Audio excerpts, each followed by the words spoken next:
Hello and welcome to the JSA studio. I am your host as always, Nathan, and today coming at you with the next video in my Big Ten team by team season in review series. Today we're going to be talking about USC and Lincoln Riley, of course, posing the question, is Lincoln Riley secretly Bob the Builder? Can he fix what's been happening to USC these past few seasons? But before we get into that, it's at this point I am going to ask you to like, comment, and subscribe. It would really help out the channel if you did. And now with the intro done and out of the way, there's only one thing left to do, and that is to get started by starting with USC's season in review. And the first point that I want to make here is that this is something, actually, before I say it, this is something I've said several times, including during the season as well. But this was not year 3 of the Lincoln Riley era. It was year 1, okay? Riley had to completely change the way he operated and the way he looked at not only program building, but also how he was actually running his program, okay? Because let's be real, Lincoln Riley didn't build Oklahoma. He stepped into a finished product after Bob Stoops kind of shocked everybody by retiring well after the coaching carousel for that college football season had come and gone. He also had a solidified quarterback in Baker Mayfield when he took over, and then, lucked into having Kyler Murray after that, and then convinced Jalen Hurts to transfer. And then he had Caleb Williams. So he's kind of never had to deal with non-elite Heisman contender or Heisman winner quarterback play until this year. And I think Miller Moss was good. I don't really put this season on his shoulders, but he is very clearly a step down in terms of not only production but talent at the quarterback position that you've had under a Lincoln Riley offense. However, all those things considered, in terms of year 1 of a new defensive scheme, year 1 of a total reset from a Lincoln Riley perspective on offense, year 1 of non-elite quarterback play, you honestly were pretty close to having a season that is totally different. If you can tackle Khalil Mullings on that big run against Michigan, you win that game with ease. Michigan was not about to drive 80 yards for a touchdown until Khalil Mullings broke those 4 tackles and had that big run. They had no shot of scoring. That game was in your hand and you couldn't close it out. And that's really rough. That's the one where everything else I can kind of understand a little bit more. But a Michigan team with Alex Orji as the quarterback who is incapable of throwing the football, period, full stop, okay? It wasn't like he was a severely limited guy who couldn't push the ball down the field. That was Davis Warren, okay? No. Alex Orji couldn't throw the football. You could literally put 10 people in the box and Michigan was still going to call a run play. And you still did not stop the run in that game. And I do think a large part of that, by the way, isn't scheme, really. I think it's flat out and straight up talent. I don't care about how many 5 stars or how many 4 stars or how many highly recruited players you had. That is not a talented defense this past year. It just wasn't, okay? You have talented individual players who may end up getting drafted, but the defense as a whole was not a talented group. Also, I don't want to hear the whole, oh, you're going on the road so much, because you asked for it, okay? You can't use that as an excuse. You destroyed the Pac-12. You blew up that conference so that you could get an extra $15 million a year, okay? That's not something you get to bitch about after you purposefully did it, okay? Let's be real. That's what you did. You didn't want to be held down, so to speak, by the weaker members from a marketing perspective of the Pac-12, like Arizona State and Arizona and other teams as well. Cal also isn't particularly a large brand or anything like that. Neither is Stanford, for that matter. There were a lot of Pac-12 teams, Oregon State, et cetera, et cetera. We can keep going. Washington State, whatever, that were in USC's eyes holding them back from reaching their full monetary value when it comes to TV contracts. So you blew up the Pac-12 and said, nah, fuck that. We're not doing the Pac-12 shit no more. We're going to go ahead and join the Big Ten. So you don't get to use, oh, we went on the road so much and traveling is hard. You don't get to use that as an excuse to lose these games, okay? You don't get to use that as an excuse to beat Minnesota, even though I understand you losing that game far more than I do at Michigan, because Minnesota is a better football team this past year than Michigan, at least until, maybe Michigan had that second bye week against Northwestern and kind of figured some shit out.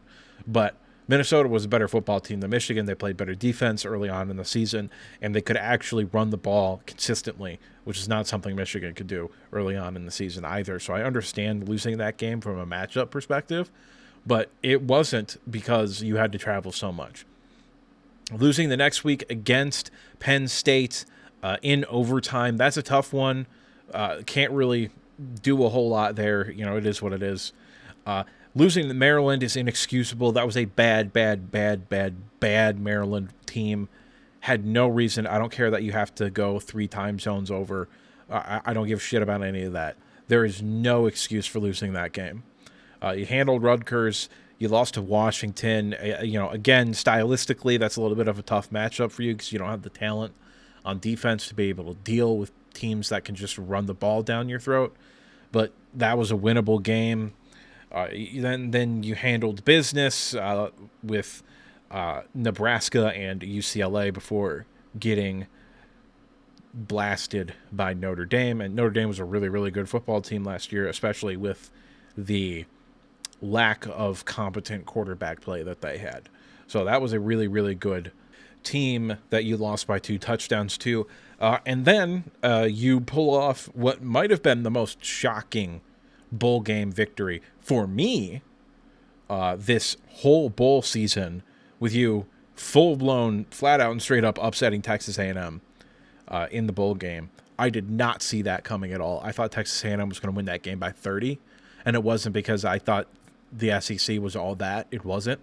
I don't like the SEC. I'm a Big Ten guy through and through. But that was a shocking result to me. I was not expecting that at all. And that game to me does show that Lincoln Riley, if you give him enough time, can get this shit figured out. But let's be real here. How close were you to having this being a completely different season? Okay. You should have beaten Michigan. Okay. So instead of 7-6, you're 8-5. You cannot lose to Maryland, especially a Maryland team that's that bad. Oh, now all of a sudden you're 9-4. Oh shit. Maybe a play here or there goes against Washington. Now you're 10-3, and that's a different ball game. All right.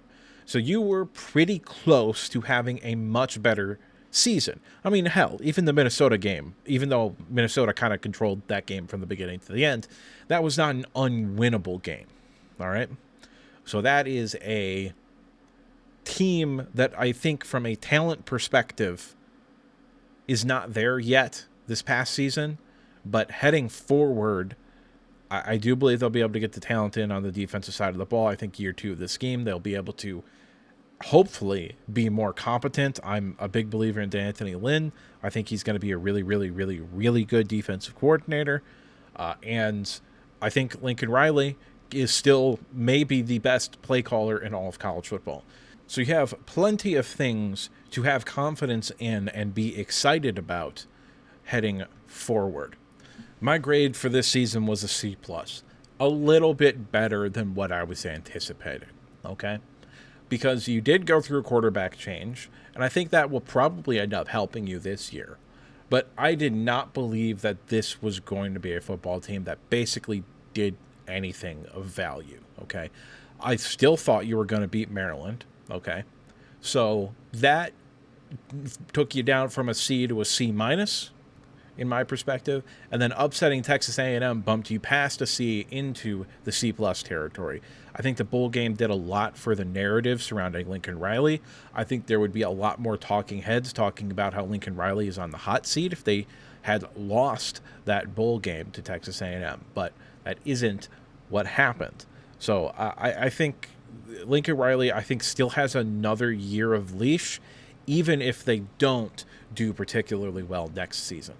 Now, moving on to looking forward for USC here. Jaden Mayava looked good after he had some time to adjust, okay? He looked really good in the bowl game, okay? And later on in the season, he looked good against Notre Dame. First couple of times we saw him, not so much. But after he had his adjustment period, which every first-time starting quarterback has an adjustment period, okay? After that, he looked really good. And I think it's a good sign heading into this year that he got those reps, okay? So I think that was a good plan. I'm not sure if Miller Moss just decided to quit or if Riley said, hey, we're going to play the young kid, and then Miller Moss decided to transfer elsewhere. I believe he went to Louisville, which is a fantastic fit for him, but that's neither here nor there. As I already kind of touched on a little bit, I do believe Riley and Lynn are going to get it together. I believe they're going to be able to field a competent defense and have a great to elite style of offense. I think this is still a team that has a ton of potential as a football program to be a consistent winner, even in a relatively stacked conference like the Big Ten.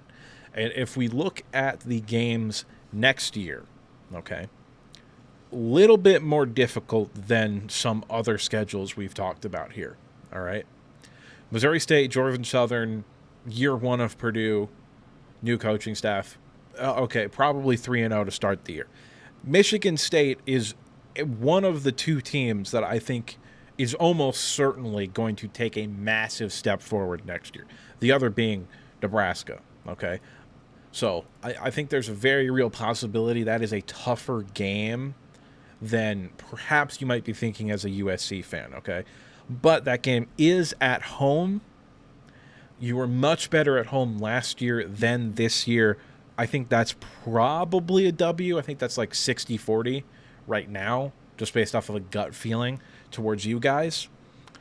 At Illinois, that is tough. That's a tough football game.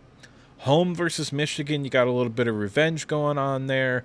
Bye week beforehand, not traveling. Michigan has to travel. Michigan's a tough matchup. I think Michigan is going to be significantly better, like unbelievably better offensively next year. I believe the defense will still be very, very good. Tough to predict right now, but that's a game that's not impossible to see you winning there. I don't know if I could put a number on it. Like, I would probably say, based off of who we know is coming back for Illinois, I would say like Illinois got like a 70% chance to win that game. I just think Illinois is going to be a really good football team next year. Michigan, I've got no clue.